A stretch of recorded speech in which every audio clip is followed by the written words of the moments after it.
السلام عليكم. أني رجعت بعد غياب طويل بوصفة بزاف لذيذة وسهلة، ألا وهي كبدة مشرملة، وثاني توجد بالخف.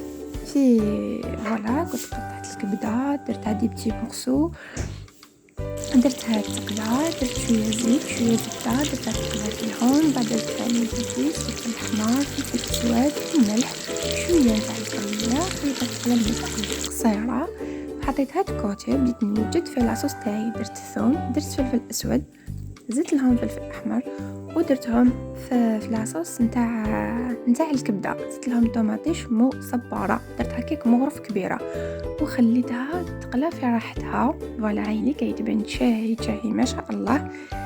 كي غلات الغلية الأولى هذيك درت لها عاود جاي راجوتي الكبدة نتاعي وقلبتها تطيب في غرضها، زدت شوية معدنوس للبنة هي والحار ماشي حارو بزاف.